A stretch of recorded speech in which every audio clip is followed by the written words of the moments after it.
Happiest mind happiest mind का share आज 6% से भी ज्यादा का रैली दिखा चुका है। लेकिन क्यों, रीजन क्या है जिसके चलते ये उछाल आया है? साथ में आपको बता दूं कि हैप्पीएस्ट माइंड का जो टारगेट है 2031 तक कंपनी का रेवेन्यू को 8000 करोड़ तक लेके जाने का लक्ष्य रखा है। अभी कितना है? 1200 करोड़ के आसपास। तो आगे आने वाले 7 साल में कंपनी का रेवेन्यू यहाँ पे 7 गुना हो सकता है, ऐसा हैप्पीएस्ट माइंड का मैनेजमेंट का कहना है। तो चलिए एक एक करके 5 पॉइंट डिस्कस करते हैं जो हैप्पीएस्ट माइंड के लिए बहुत ज्यादा इंपॉर्टेंट है। लेकिन सबसे पहले मैं आपको बता दूं कि हैप्पीएस्ट माइंड का जो क्वार्टर 4 का रिजल्ट है वो 8 मई को यहाँ पे आने वाला है।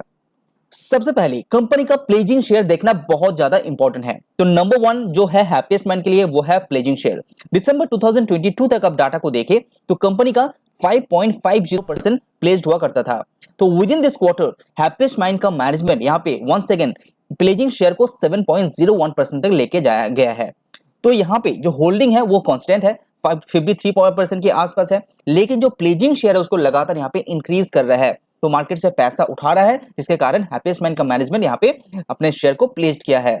अगर हम नंबर वाइज देखेंगे तो ये करीब 55 लाख कंपनी का शेयर देखने को मिलेगा। उसके बाद जो दूसरा पॉइंट है जिसके ऊपर आपको नजर रखना चाहिए वो है कंपनी का रेवेन्यू। जैसे कि आप देख पा रहे हैं कि जिस तरह से कंपनी यहाँ पे टारगेट दे रहा है कि हैप्पीएस्ट माइंड आगे आने वाले सालों में बहुत अच्छा करेगा, क्योंकि पिछले 2 या 3 साल का रिकॉर्ड उठा के देखते हैं तो कंपनी का रेवेन्यू 25.8% सीएजीआर दौर से ये ग्रो कर रहा है। इवन हर क्वार्टर आप देखते हैं हैप्पीएस्ट माइंड का, तो each and every quarter company अपने रिजल्ट को बहुत ही अच्छा पोस्ट किया है। और कंपनी का जो अगर आप टोटल इनकम देखते हैं तो वहां पे भी 28.2% का year on year basis last quarter में ग्रोथ दिखा चुके हैं। तो अगर आप फ्यूचर प्रोजेक्शन टारगेट की बात करें वो है 2031 तक एक्चुअली 8000 करोड़ के आसपास। तो ये जो रेवेन्यू है इसको अचीव करना है तो कंपनी का रेवेन्यू यहाँ पे 7 गुना करना पड़ेगा आगे आने वाले 7 साल में। ये टारगेट बहुत बड़ा है, लेकिन हैप्पीएस्ट माइंड का मैनेजमेंट बहुत ज्यादा पॉजिटिव है इस टारगेट को लेके। उसके बाद जो तीसरा पॉइंट है जिसके ऊपर आपको नजर रखना चाहिए वो है raising money. Happiest mind recently declare किया है कि 1400 करोड़ कंपनी यहाँ पे रेज कर रहा है, क्योंकि कंपनी को यहाँ पे नया कुछ एक्विजिशन करना है, साथ ही साथ ऑर्गेनिक ग्रोथ के लिए कंपनी ये पैसा उठा रहा है। जैसे कि प्लीज शेयर के द्वारा कंपनी पैसा उठाया है, उसी के चलते रेजिंग 1400 करोड़ जो यूज करेगा कंपनी आगे आने वाले कुछ क्वार्टर के अंदर। तो इसके ऊपर आप नजर रखिए, क्योंकि कंपनी का ये जो रेजिंग फंड है वो इंक्रीज भी हो सकता है और यहाँ पे डायल्यूशन थोड़ा ज्यादा भी हो सकता है। and press the bell icon. उसके बाद जो चौथा पॉइंट है जिसके ऊपर आपको नजर रखना चाहिए वो है हैप्पीएस्ट माइंड का मार्जिन। पहले ये मार्जिन कितना हुआ करता था? 15.8%। अभी कितना है? 26.1%। तो ये जो ग्रोथ है ये 61% का सीएजीआर ग्रोथ है पिछले 3 साल का।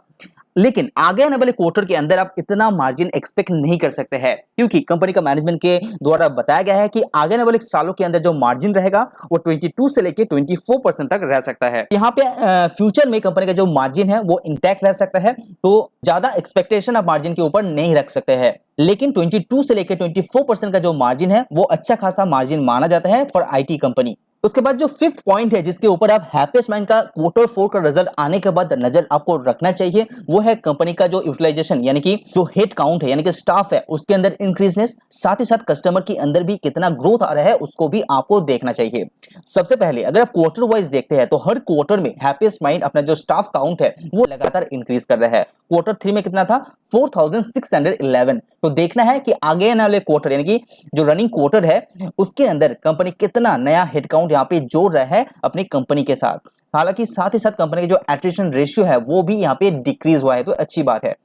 कस्टमर की बात करें तो यहाँ पे फाइनेंशियल 2022 एंड तक जो $1 मिलियन कस्टमर था वो था 38। वंस अगेन आपका जो रनिंग क्वार्टर है वो इंक्रीज होके 40 तक आया है। तो क्वार्टर 3 के अपडेट के अनुसार $1 मिलियन जो कस्टमर है हैप्पीएस्ट माइंड के साथ जुड़ा हुआ है वो 40 आपको देखने को मिलेगा। अगर आप कंसंट्रेशन की बात करें तो नंबर 1 जो क्लाइंट है वो 12.8% कंट्रीब्यूट करता है रेवेन्यू के अंदर, और टॉप 20 क्लाइंट हैप्पीएस्ट माइंड को 57.9% रेवेन्यू कमा के देता है। तो यहाँ पे थोड़ा सा आपको कॉशियस रहना चाहिए, क्योंकि ये जो कॉन्सेंट्रेशन है टॉप 20 कस्टमर का ये थोड़ा सा ज्यादा है। टॉप 10 भी देखिए तो यहाँ पे बहुत ज्यादा है। अगर इसमें से कोई भी एक कस्टमर यहाँ पे छोड़ के चला जाता है तो हैप्पीएस्ट माइंड को यहाँ पे डायरेक्टली इफेक्ट देखने को मिलेगा। तो ये इसीलिए कंपनी इसको लगातार कोशिश कर रहा है कि इसको जो कंसंट्रेशन है टॉप क्लाइंट्स के ऊपर वो थोड़ा सा रिड्यूस करने का। अगर आप हैप्पीएस्ट माइंड का बिजनेस को देखते हैं जियोग्राफी वाइज तो 67% अमेरिका से एंड यूरोप के अंदर 9.4% कंपनी कमाता है, इंडिया के अंदर 15.4%। तो अमेरिका के ऊपर वन सेकेंड कॉन्सेंट्रेशन थोड़ा सा ज्यादा है। यहाँ पे डिपेंडेंसी ज्यादा होने के कारण अगर अमेरिका के अंदर कुछ प्रॉब्लम होता है तो हैप्पीएस्ट माइंड को डायरेक्टली इसको इफेक्ट जरूर देखने को मिलेगा, जिसके चलते शेयर प्राइस आपका अभी थोड़ा सा पिछले से पहले से यहाँ पे कम हो चुका है। तो हैप्पीएस्ट माइंड का जो डिपेंडेंसी है यूएसए के अंदर वो पहले 77% हुआ करता था, उसको रिड्यूस करके कंपनी यहाँ पे इसको 67 में ले के आया है, यानी कि 10% यूएसए के ऊपर डिपेंडेंसी कंपनी यहाँ पे कम किया है। लेकिन रेस्ट ऑफ द वर्ल्ड यहाँ पे इंक्रीज किया है, जो पॉजिटिव बात है। इवन इंडिया के अंदर भी एक ग्रोथ जारी है, जो पॉजिटिव पॉइंट है हैप्पीएस्ट माइंड के लिए। अगर कस्टमर को फिर से नजर में रखते हैं तो यहाँ पे जो $10 मिलियन का कस्टमर है वो पहले एक हुआ करता था, लेकिन फाइनेंशियल 2023 क्वार्टर 1 में ही कंपनी एक नया जोड़ा है, जिसके कारण कंपनी का रेवेन्यू यहाँ पे बहुत ही तेजी से ग्रो हुआ है। टोटल कस्टमर की बात करें तो यहाँ पे जो एक्टिव कस्टमर है वो पहले 157 हुआ करता था, 21 में 173, 22 में 206 एंड क्वार्टर 3 अपडेट के अनुसार यहाँ पे 230 कस्टमर एक्टिव जुड़ा हुआ है और आगे चल के इसका ग्रोथ शायद जारी भी रहेगा।